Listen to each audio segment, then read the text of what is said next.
Masechet Zevaḥim, Daf, Kof, Yod. Let's retrace the argument from the previous Daf. The Mishnah taught a machloket between Tanakama and Rabbi Eliezer. Tanakama says that if someone offers outside of the courtyard, Komes lebona ketoret, even if he offers only a kezayit, he is liable to karet. Rabbi Eliezer, however, says no. If it's just a kezayit, no karet. Only if he offers the full amount for whatever it is. A kometz, a lebona, minchat kohanim, each of these things are different amounts. And we're going to focus on ketoret. The full amount for a ketoret offering is a peras. So therefore, the Rabbi Eliezer says, if someone offers just a kezayit of ketoret on the outside mizbeach, not liable. Only a full amount peras.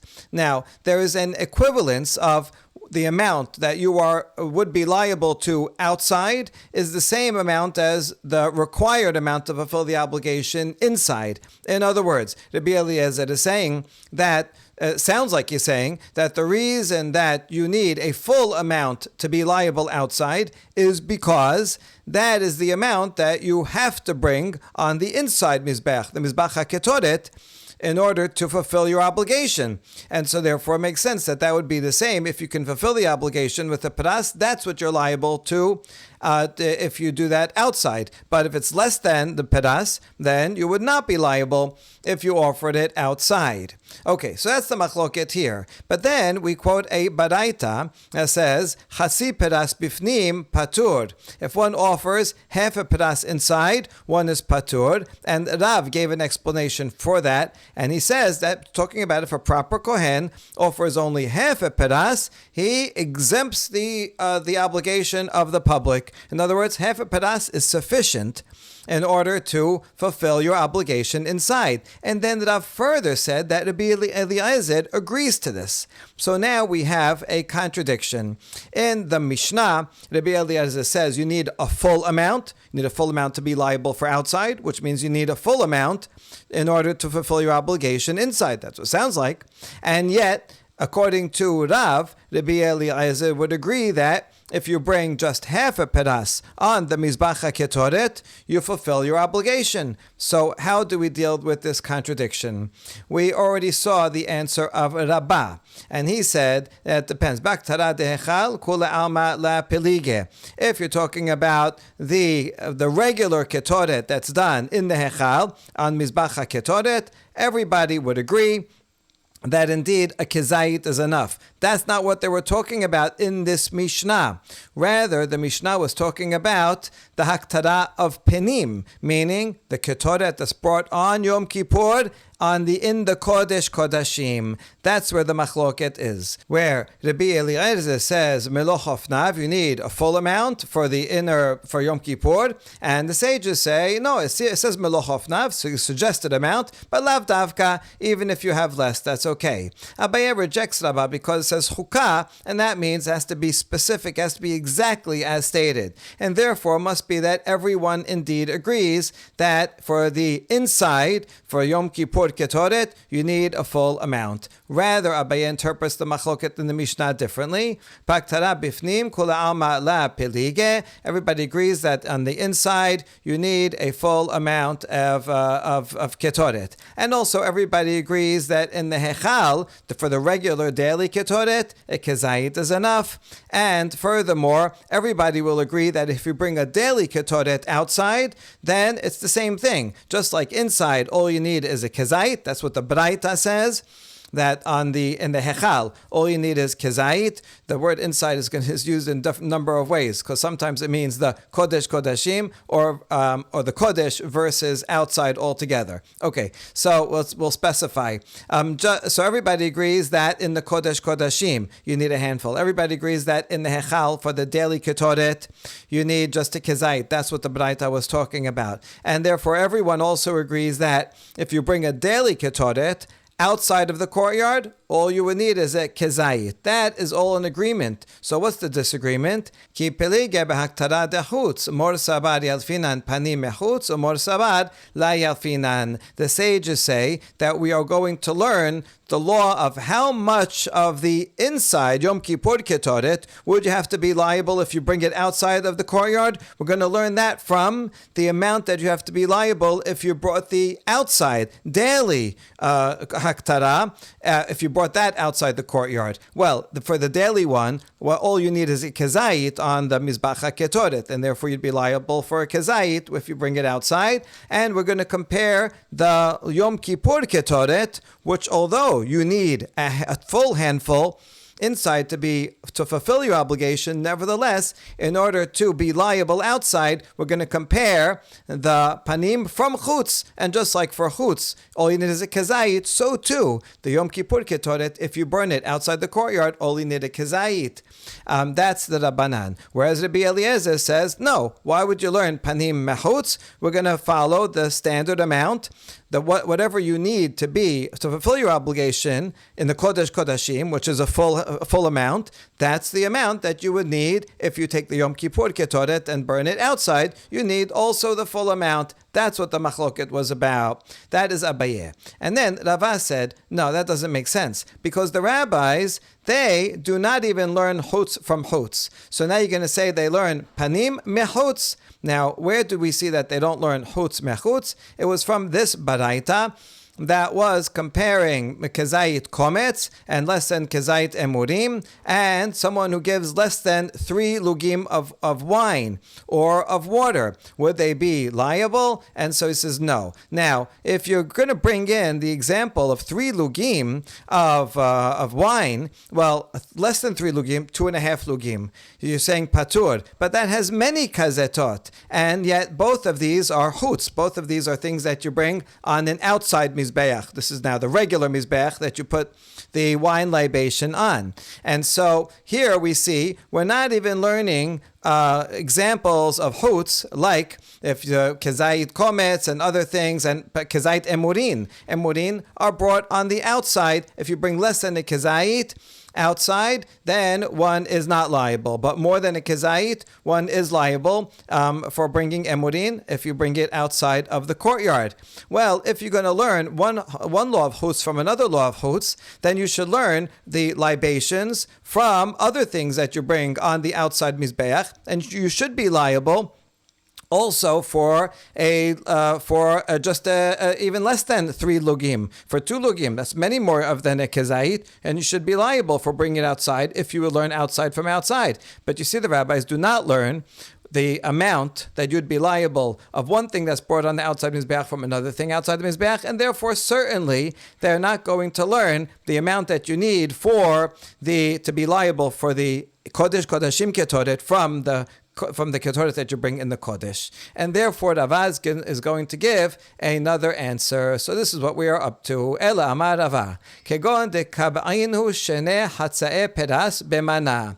Mor sabar kibiut mana miletahi, or mor sabar lav miletahi. Rava says that the machloket in the Mishnah is talking about a case where one placed 2 halves of a peras in a vessel and designated them that this should be the ketoret.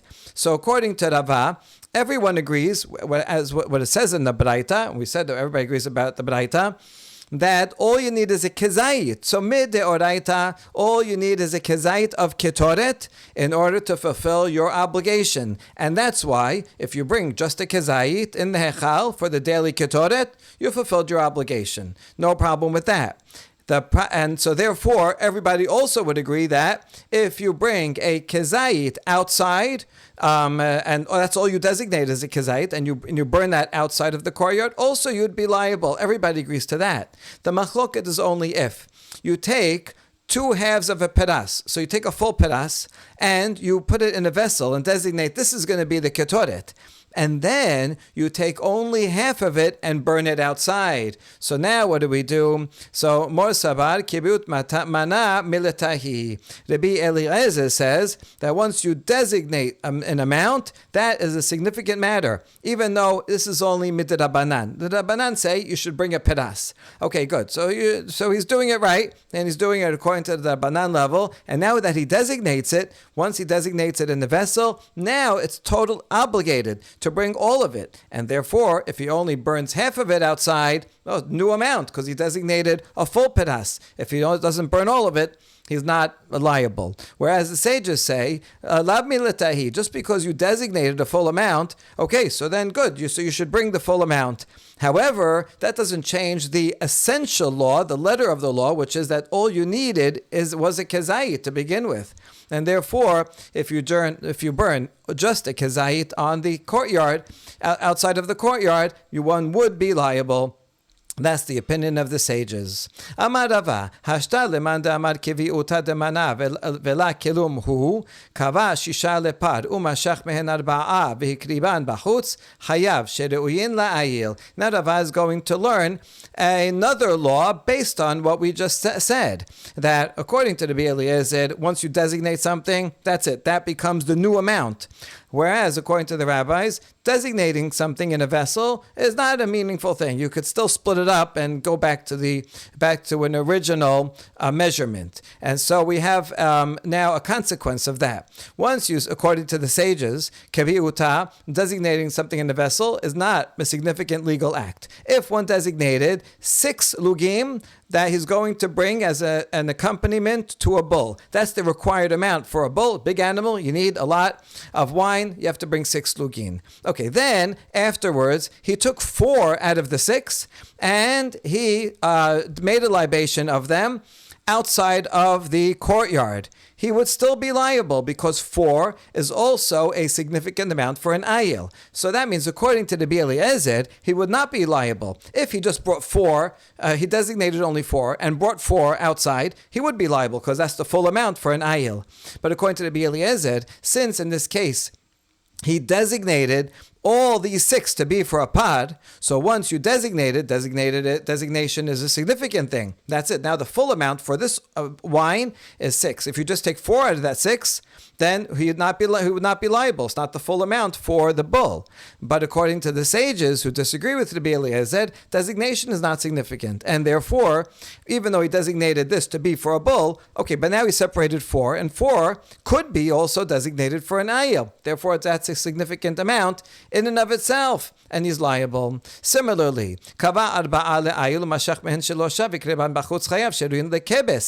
if a person designated 4 log of wine, which is the proper amount for an ayil, and then he took just 3 of it and poured it outside of the temple courtyard. Again, here there would be a machloket. The Rabbi Eliezer would say designation is significant, and therefore these 4 became one unit that is required for an ayil.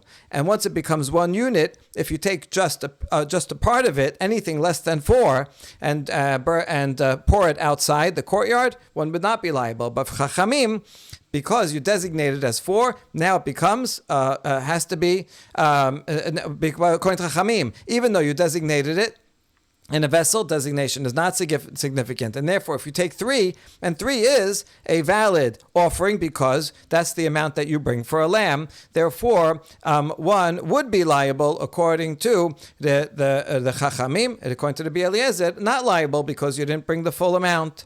Chasru kol shehu v'krivan b'chutz patur. If he designated just 3, well, 3 is the minimum amount for the smallest animal. And therefore, if he designated 3 and then offered on the outside mizbeach anything less than 3, even 2.9, he is not liable because that's not a fitting amount for any libation. So everybody would agree with that.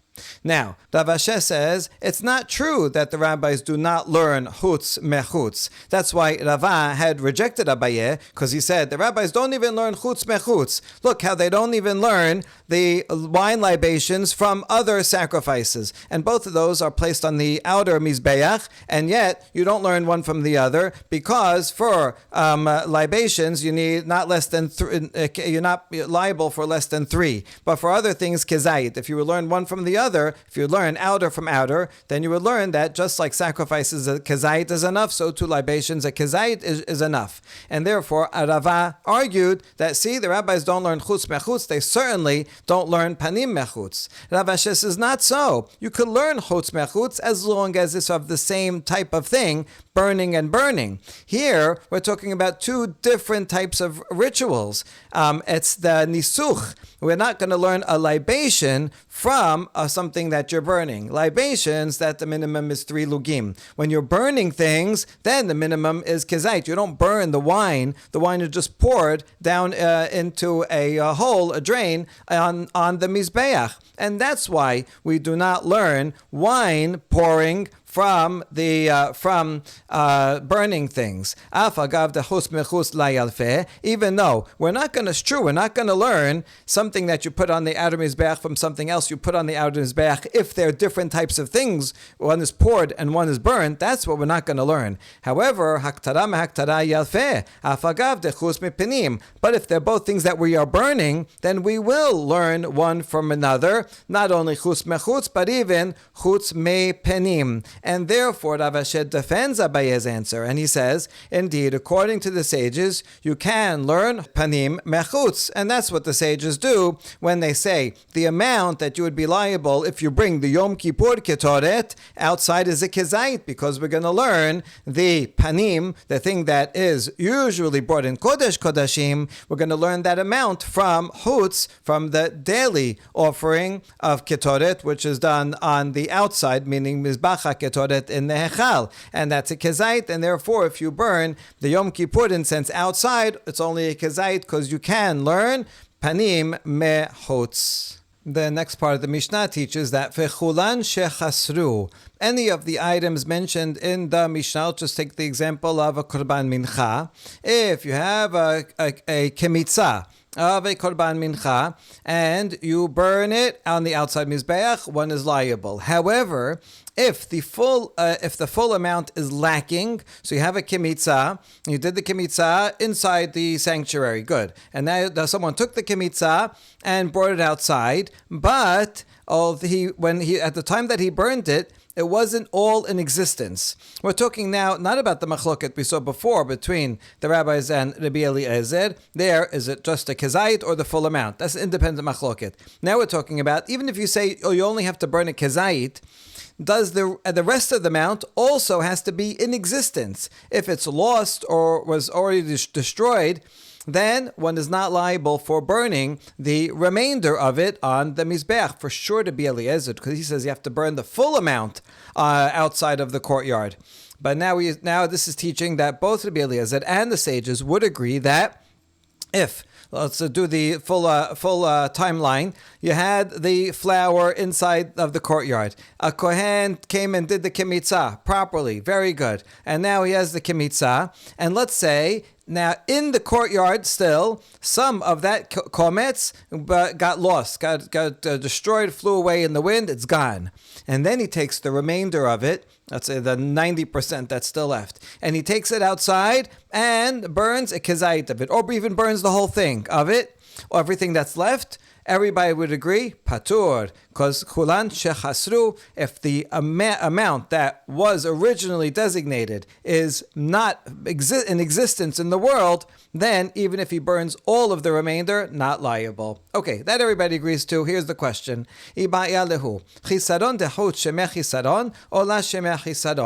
Where, does it matter where it went lacking? Do we say that if it went lacking outside of the courtyard, is that also considered going lacking or not? Do we say that once it left whole, the full kemitzah was there in the courtyard, and then you took it out And then at that point it becomes pasul. Once it's pasul, what's the difference if it's missing some or it's all there? It's already pasul anyway. So therefore, it doesn't matter if it is missing afterwards. If it was full in the courtyard, brought outside whole, and then went missing some of it, and then you burned it kezayit, one would be liable according to Chachamim. That's one side of it. Or do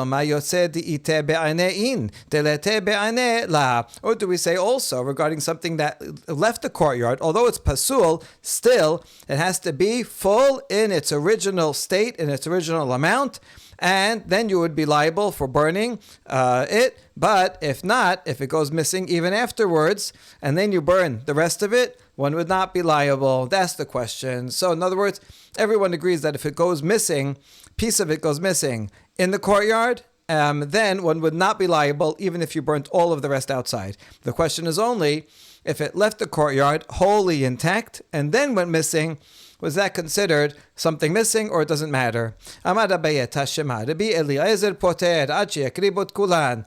says, I have an answer. It says in the Mishnah, according to the Eliezer, one who burns ketoret or the komets outside is not liable unless he burns the entire amount. So you see, the entire amount has to be there, and that means if any of it goes missing, whether in the courtyard or outside the courtyard, doesn't matter. He didn't burn the whole thing. That's Abaye's proof.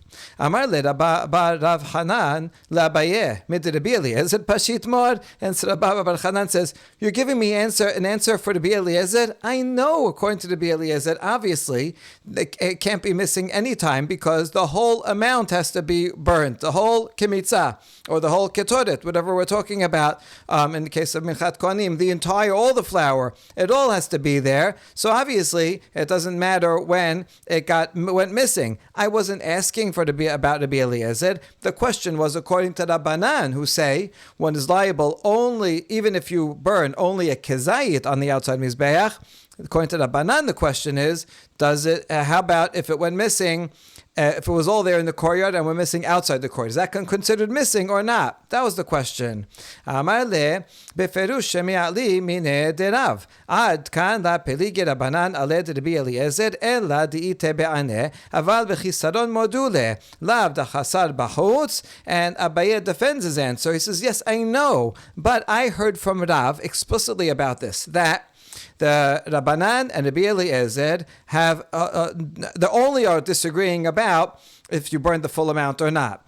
They're only disagreeing when it's there whole, if the rest of it is completely there. But if the rest of it is missing something, then everybody would agree that one is not liable because it's missing. Now, when Rav said that, shouldn't we assume that he was talking about that it went missing when it was already outside of the courtyard? And so you see, therefore, that since everybody agrees that if it's missing anything, then one is not liable. Therefore, if that we assume that means that if one missing at all at any time, that would mean that we have an answer, even if it was wholly there in the courtyard and then it brought out and it went missing outside of the courtyard. We said everybody agrees that even if you would burn everything that's left, you'd not be liable. So there you go. That's the answer to your question also for Rabbanan. That's why I was quoting Rabbi Eliezer, because Rav said that the rabbis would agree with Rabbi Eliezer in the case when some goes missing.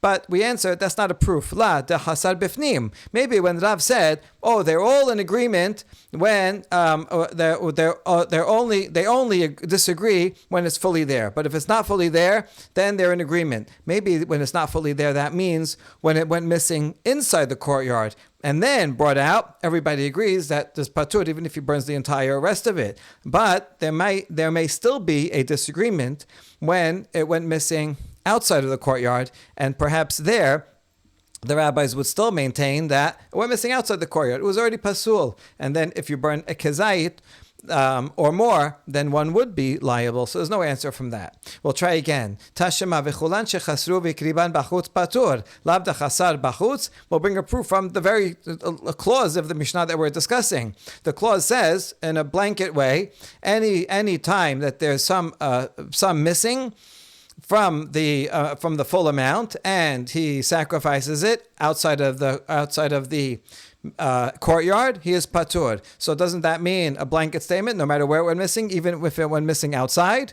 La de hasad bifnim. No, not necessarily. It could be that the Mishnah was assuming a case where it went missing in the courtyard and then was taken out. But perhaps if it was fully there and then only went missing outside the courtyard, one would be patur. And so we leave that without a proof. The Mishnah continues and says, Hamakriv kodashim, if one puts sacrificial meat with non-sacrificial meat on an outside altar, outside of the courtyard, one is liable only for the sacrificial portions, not for the rest of the meat. So that if you have like a korban asham, and so some of it is sacrificial meat and the rest of it would be eaten by Kohanim. And so therefore, if you had just the regular meat and you offered it on an altar outside the courtyard, one would not be liable for that because that's not a sacrificial part. But if you had that regular meat with cheleb, and cheleb is supposed to be placed on the mizbeach inside, if you put that on the mizbeach outside, one is liable. So the chidush here is that even if you have a mixture of them, one is liable, but still only one count of chatat offering or karet for the cheleb, but not for the meat that is attached to it.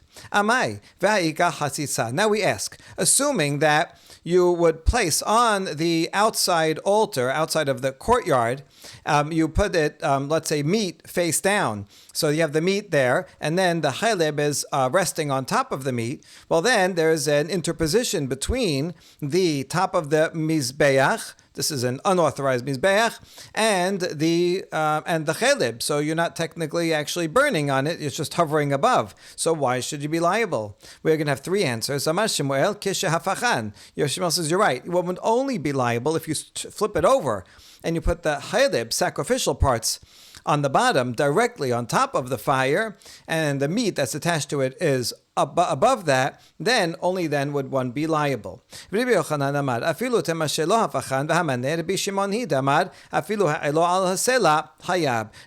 says, no, you don't have to say that you put the cheleb face down. Even if you didn't, even if you put the cheleb face up, it doesn't matter. One will still be liable because this line in the Mishnah can be the opinion of Rabbi Shimon, who said you don't need a mizbeach to be liable. Even if you burn outside the courtyard on a rock, one would still be liable. So that you could burn it on anything, and therefore you can consider the meat to be the rock that you're burning. So the cheleb is directly on the meat, and so it's being burnt on top of the meat. It doesn't matter. So there's no issue of chatzitza between the mizbeach and the cheleb, because you don't even need a mizbeach. Anything can be a mizbeach.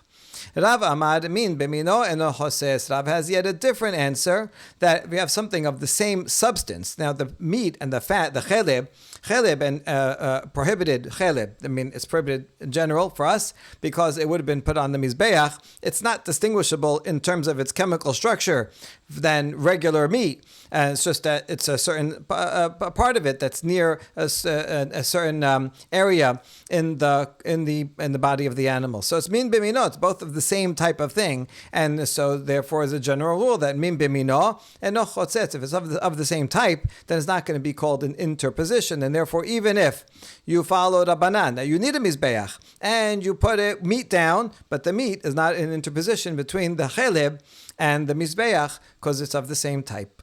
Next Mishnah. Mincha shelo nikmesa v'ikriba bachus patur. If you have a korban mincha, so that means someone brought and donated some flour. Okay, good. So you have all the flour that he brought in. Now, the Kohen is supposed to do a kemitzah first.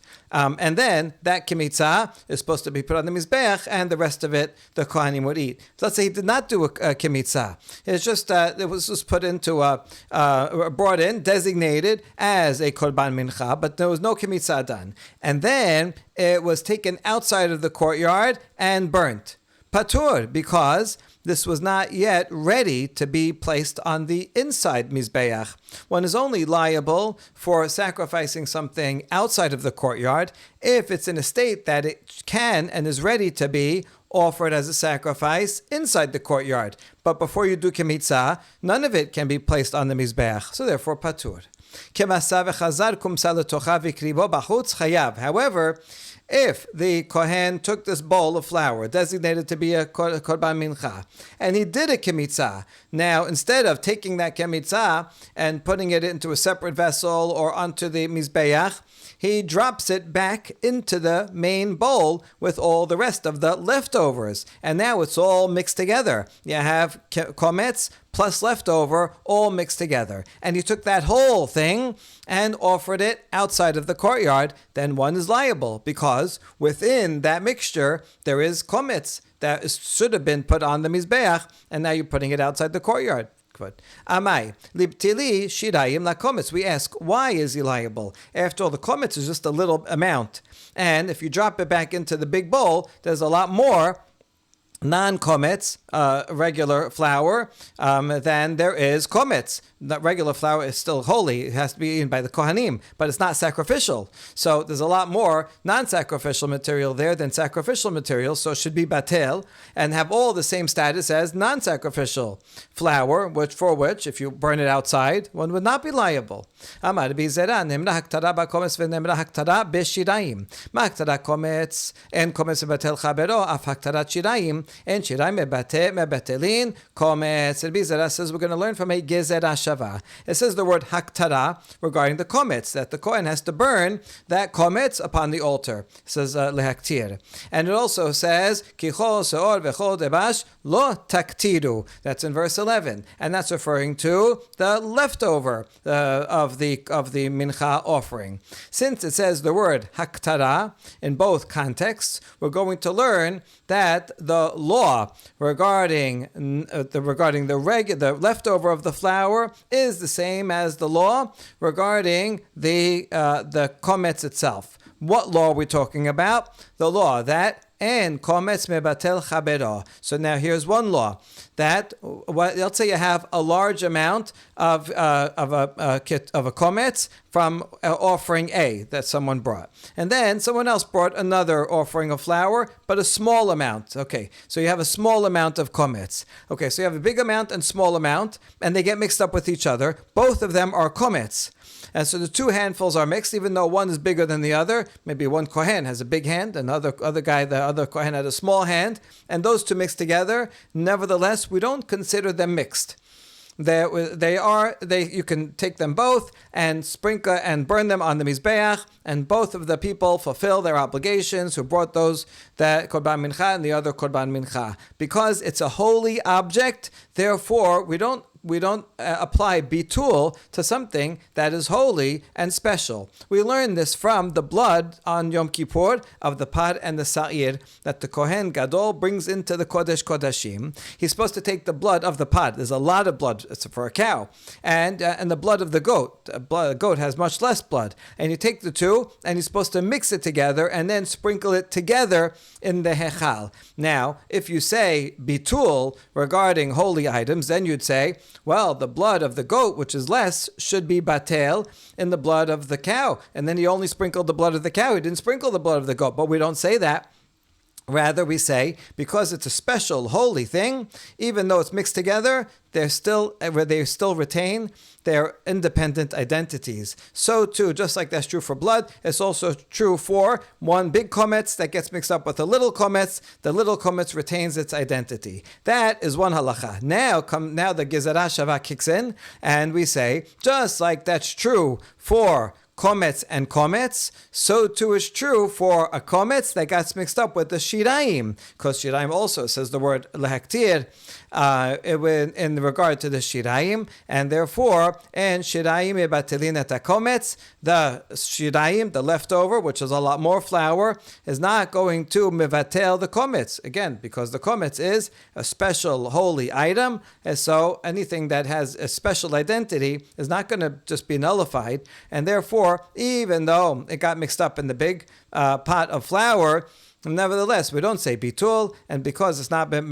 bitul, therefore that really should still continue to be burnt on the mizbeach inside, and instead you burn it on the mizbeach outside, one is liable. The next Mishnah teaches, hakometz v'halebona shekrib et echad mehen b'chutz hayav. Rabbi Eliezer poter ad shekrib et hasheni, echad bifnim ve'echad b'chutz hayav. For most korban mincha offerings, there's the kometz that you have to put on the mizbeach, the handful that you take from all the flour, and there's also going to be frankincense that also you're supposed to put on the mizbeach. And therefore, if someone burns either the kometz or the levona outside of the courtyard, one would be liable, even for one without the other. That's according to Rabbanan, which fits their statement that they said earlier, that even one kezayit, not a full amount of what's supposed to be burnt, but even part of it. So that's true not only if it's part of the flour of a whole flour offering, but even one part of the flour or versus the frankincense, either one by itself, one is liable. However, Rabbi Eliezer, just as he disagreed earlier and said you need a full amount of the whatever the kometz that you're going to bring or the ketoret, so too he says you need both. In order to be liable for burning these things outside, you have to burn the kometz and the lebona also on the mizbeach outside, and that is the full thing that would be burnt inside. One has to burn that outside to be liable. Now, if someone burned, let's say, the kometz inside already, which is the proper thing to do, and then the lebona he took outside of the courtyard and burnt it there, one would be liable. And that also fits with Rabbi Eliezer, who said that if you burned some of it inside and then the rest of it outside, also one would be liable. So that's true here also for two different items. שני בזיחי לבונה, שהקריב את אחד מהן בחוץ חייב. רבי אליעזר פוטר עד שהקריב את השני, אחד בפנים ואחד בחוץ חייב. The same law is true for the 12 loaves of showbread, where in addition to that, which the Kohanim eat all the bread, but besides that, we also put 2 bowls of frankincense on the shulchan, and then on Shabbat, the 2 bowls of frankincense are supposed to be placed on the mizbeach. Both of them should be placed on the mizbeach. What if one took one of them and burnt it on the mizbeach outside of the courtyard? According to rabbis, chayav, even though the other one you did not burn. But again, here, as long as you burn one part, even if the other part is not, according to the rabbis, one is liable. Rabbi Eliezer, however, says, consistent with his opinion, that the entire amount has to be burnt. In this case, the entire amount that's burnt is 2 bowls, and therefore one is only liable for burning karet, for burning 2 bowls of frankincense outside of the korban for the frankincense that is brought with the showbread. If one burned one of them inside, which is the proper thing to do, and then one of them outside, Rabbi Eliezer would agree that he's liable because everything was burnt. Even though one part of it was inside and only part outside, nevertheless, the point is that all of it was burnt, and therefore, as soon as you burn the rest of it on the outside, one is liable to karet.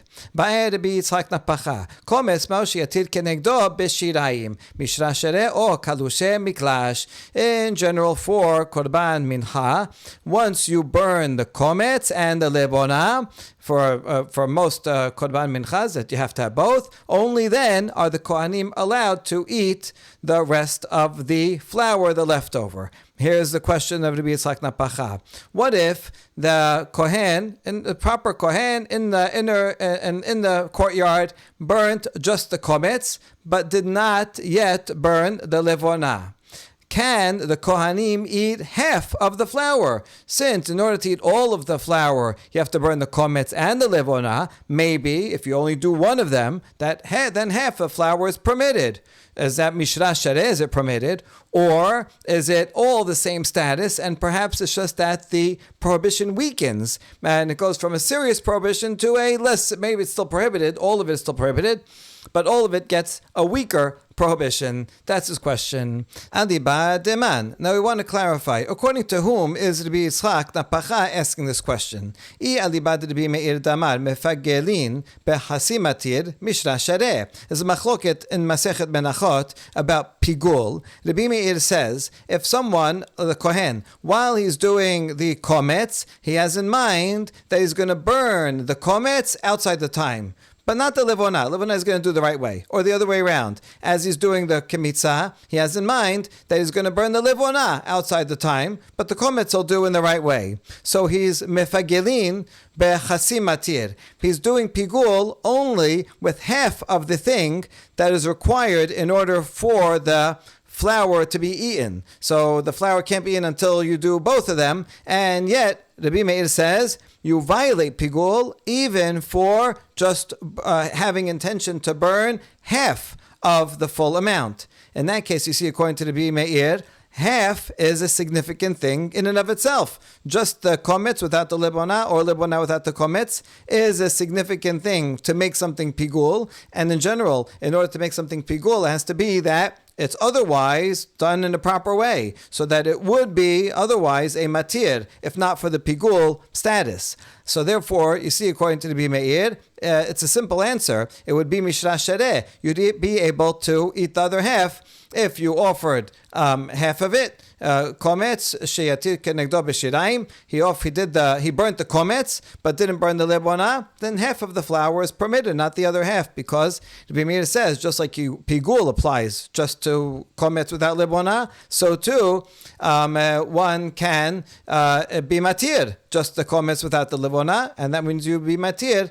half of the flour. So the B'in Salach Lapacha can't be asking according to the B'meir, because that answer would be obvious. And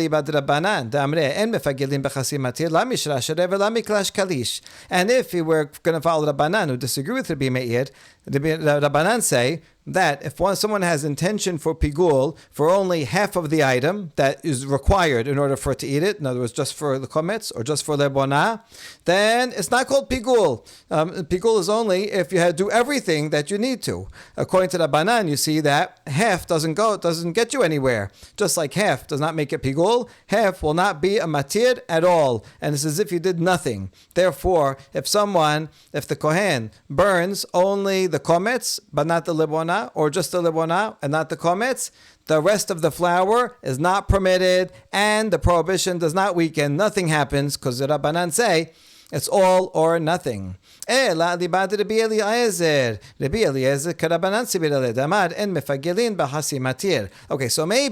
Rabbi Yitzchak Napacha is asking the question according to Rabbi Eliezer in our Mishnah. Rabbi Eliezer in our Mishnah said that one would be liable for burning something outside only if you burn everything. And so now the question is, well, how about inside? If you'd burn just one thing, then could you eat half of it? Or is all of it have a less prohibition? Maybe he's asking according to Rabbi Eliezer. No, that can't be, because Rabbi Eliezer would agree with Rabbanan regarding pigul, because Rabbi Eliezer, just like here, he says all or nothing. So too regarding pigul, he would say all or nothing. And therefore, if you just put half of something on the mizbeach and not the other half, then nothing is permitted of the flour. It doesn't weaken, and nor is any of it permitted. So he can't be asking according to Rabbi Eliezer either. So finally, Ela alibad Rabbanan dehacha mai mishra shereh o kalish miklash teko. Rather, the Rabbi Yitzchak Napacha was asking this question according to the sages in our Mishnah who disagree with Rabbi Eliezer, and they say if one burns only the kometz but not the levona on the outside mizbeach, or just the levona and not the kometz, one is still liable. So if you're liable for even just one of them on the outside mizbeach, that means if you burn just one of them on the inside mizbeach in the courtyard, then it is effective. It does something. Well, if it does something, then the question is, what does it accomplish? Will it accomplish permitting half of the remaining flour, or perhaps it will accomplish weakening the prohibition for all of the flour? Teko. The next Mishnah teaches, Hazorek miksat dam bahut hayav. If someone sprinkles even a small amount of blood outside of the courtyard, he is liable. This will certainly be true according to Chachamim, who say that one is liable also for a kezayit, just a kezayit of flesh. This Gemara will argue this is even true for the Rabbi Eliezer. Although he says generally you have to put a full amount of ketoret or mincha in order to be liable for burning that outside. When it comes to blood, it's different, because even inside the courtyard, if you're doing it properly, you don't sprinkle all the blood. You'd have to do the number of sprinklings that's required, and then that's it. Even one sprinkling, you can fulfill your obligation. And since all you need is one inside, therefore you're liable even for a small amount of sprinkling outside. Rabbi Elazar Omer, Af hamenasech mehechag behag bahos hayav. Rabbi Elazar says, Also, someone who pours water libation on the holiday of Sukkot will also be liable. On Sukkot, there's a mitzvah to put water on the Mizbeach. It's the only time we do this all year round, to have a water libation. But since we do that on Sukkot, it was properly, it's supposed to be in the courtyard Mizbeach.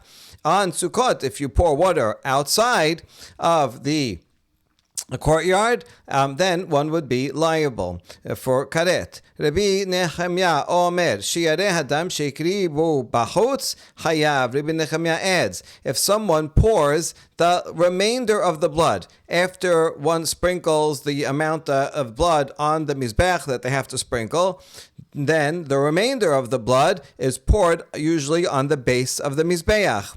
Now, according to Rabbi Nechemia, he would say that is a necessary ritual that you have to do inside the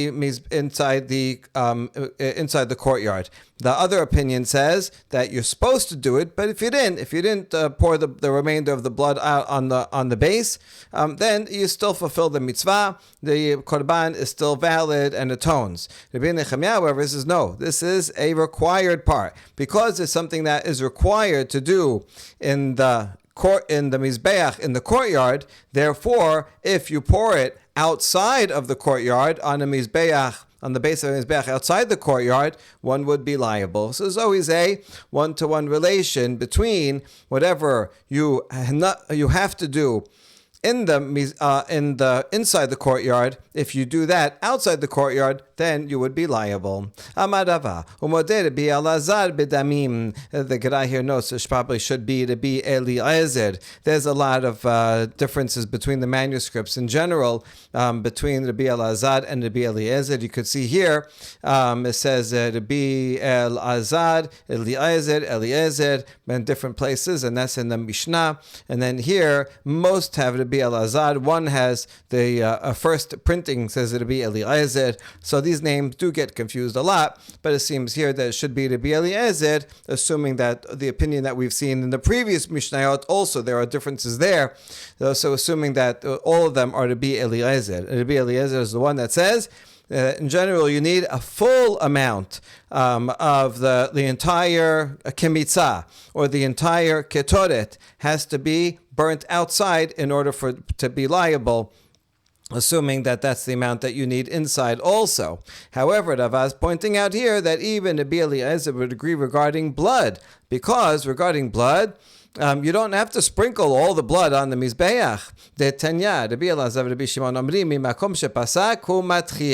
In fact, in a Mishnah in Masechet Yomah, Rabbi Elazar and Rabbi Shimon say that if on Yom Kippur one is doing the sprinkling of the blood in the Kodesh Kodashim, and he sprinkles some of the blood, and then while he's sprinkling the blood, it spills and it's gone. And so they'll say that was the blood of the pod, and it's gone. So now, what does he do? He gets another pod, gets that blood, and from the place that he stopped, that's where he starts again. He doesn't have to start from the beginning. The point is that when it comes to sprinkling blood, each sprinkling is its own thing. You sprinkle this blood, good, you fulfilled that check.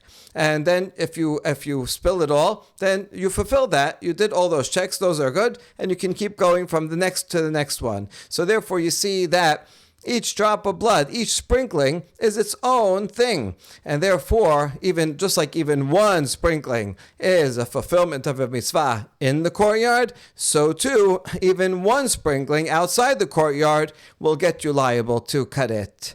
Rabbi Elazar Omer, Afa menasech mechatat bechag bachutz, Amar Rabbi Yochanan, Mishum Rabbi Menachem Yodfa'a. Rabbi Elazar b'shitat Rabbi Akiva Rabo Amaraham. So back to the Mishnah, where Rabbi Elazar says, not only for korbanot and ketoret and wine libations, all those, if one does it outside, and blood, if one does it outside, one is liable. Also, the water libations. You might think maybe the water libation is not done so often. It's not. Doesn't have an explicit source in the Torah. So you might think that maybe the water libation wouldn't count if you do it outside. So Rabbi Elazar has to say no. In fact, if you do a water libation on Sukkot, outside of the courtyard, one also would be liable. So Rabbi Yochanan says, name Rabbi Menachem Yodfa'a, that Rabbi Elazar here in our Mishnah is following his teacher, Rabbi Akiva. What you see here is that this has to be Rabbi Elazar, not Rabbi Eliezer, because Rabbi Eliezer Hagadol is older than Rabbi Akiva. However, this would be Rabbi Elazar, the student of Rabbi Akiva. Okay, so this makes sense that it is Rabbi Elazar. He is following the opinion of his teacher, Rabbi Akiva. Damar nisuch hamayim deoraita detanya. Rabbi Akiva omer unsacheha bishne nisuchim hakatuv medaber echad nisuch hamayim ve'echad nisuch hayayin. Because in a beraita, Rabbi Akiva said that nisuch hamayim is a deoraita law. You might think it's only the Rabbanan. Maybe the rabbis added it as a nice thing to do. We want to pray for rain. No, Rabbi Akiva said it's deoraita. And even though there's no explicit pasuk in it, and in fact the Sadducees, remember, they said we don't do nisuch hamayim, and that was the big problem of when the Sadducee Kohen Gadol didn't do it, and he pelted him with etrogim, and it caused a civil war. But anyway, Rabbi Akiva says it is deoraita, and he finds a proof from the word unsacheha that's mentioned regarding the libation that's brought on the 6th day of Sukkot. In most of the days it just says veniska, which makes sense because for each korban you have one wine libation. Unsacheha is plural. It's libations. What do you mean libations? You're talking about one korban, so it's talking about the daily korban tamid. So the korban tamid, you bring the korban, you bring the animal, and you bring one libation of wine. There's no more libations. Why unsacheha? So Rabbi Akiva says, oh, you see here that there are in fact 2 libations on Sukkot. One is water and one is wine. So therefore it's deoraita. Because it's deoraita, to bring water on Sukkot in the sanctuary, in the main mizbech in the sanctuary. Therefore, if one on Sukkot takes it outside and does it outside, also one would be liable to karet on purpose, chatat, if he did it by mistake. Amar le Resh Lakish le Rabbi Yochanan, ima lehalan sheloshet lugin, afkan sheloshet lugin. V'Rabbi Elazar mehechag ka'amar. Resh Lakish asks Rabbi Yochanan about this derivation, and he says, if you're going to learn the water libation from this pasuk unsacheha, which means there's 2 libations, well then you should compare the water libation with the wine libation, because you're learning it from the same word. The word literally means it's with its libation, with the wine libation is the main thing. Oh, it's plural. Okay, you know what? In addition to wine libation, also water libation. But since you're learning it from the word that has to do with wine libation, therefore, the parameters of how you would violate this, the requirements that you need to fulfill it in, and the parameters for violating it if it's done outside the courtyard should be equivalent to wine. And therefore we should say, just like regarding wine, you need 3 lugim in order to fulfill your obligation in the courtyard, and also 3 lugim in order to be liable to karet if you do it outside the courtyard. So too, regarding water libation, it should be that you would be required to put 3 lugim of water outside the courtyard in order to be liable. But Rabbi Elazar didn't say that. He just says, mehechag, the water of the festival of Sukkot. Sounds like any amount would be liable. So that's question 1. Question 2. Ima lehalan bishar yimot hashana, afkan bishar yimot hashana, v'Rabbi Elazar behag ka'amar. If, just like wine libation, that's every day you bring wine libations. And therefore, since we're learning the water libation from the wine libation, one should be liable for bringing a water libation outside of the courtyard any day of the year. But Rabbi Elazar said, you're only liable if you bring it on Sukkot. But if the derivation is going to be from wine libation, then it should be all the time. That's Shakish's question. But we have an answer. Ishte mitte ha-damar Rabbi Aseh. Shakish must have forgotten the statement of Rabbi Aseh. Damar Rabbi Aseh, Amar Rabbi Yochanan, Mishum Rabbi Nechunya, Ish Bik'at Bet Hortan. Ayeser Netiot, Araba V'Nisuch HaMayim Halacha L'Moshe Mesinai. He said the name of Rabbi Yochanan, who said the name of Rabbi Nechunya from the valley of Bet Hortan, taught that there are 3 laws that are Halacha L'Moshe Mesinai. One of them is the law of 10 saplings. The halacha is that you can't do work during the Shavuot year. That's the oraita. Now, in addition, even the month before the Shavuot year starts, the last month of the 6th year, also you can't do work. But there's an exception. If you have 10 saplings, new trees, they need a lot of care. And if they are in a certain area in a field, then you can plow that whole field so that those 10 nitiot won't die over the year. So that's an exception to the rule. There's no source for this in the Torah. That's halacha l'Moshe Sinai. Arava. On the days of Sukkot, they would bring aravot, long aravot, and prop them up from the floor, overhanging the mizbeach, and this was done with great joy. It was a beautiful ritual. No, there's no source for this in the Torah. This is halacha l'Moshe Sinai, and the last one is nisucha mayim, that we pour water on the mizbeach is a halacha l'Moshe Sinai. So what we see here is that the source is, it's an oral transmission from Moshe, not based on a pasuk, and so just because Rabbi Akiva found a hint from unsacheha, doesn't mean that the mitzvah is limited or is defined by the wine libation, that it has to be the water libation. You only violate if in the same way as the wine libation, although Rabbi Akiva connects it to a pasuk, but in essence, it's actually it's an independent halacha without a source, halacha l'Moshe Sinai,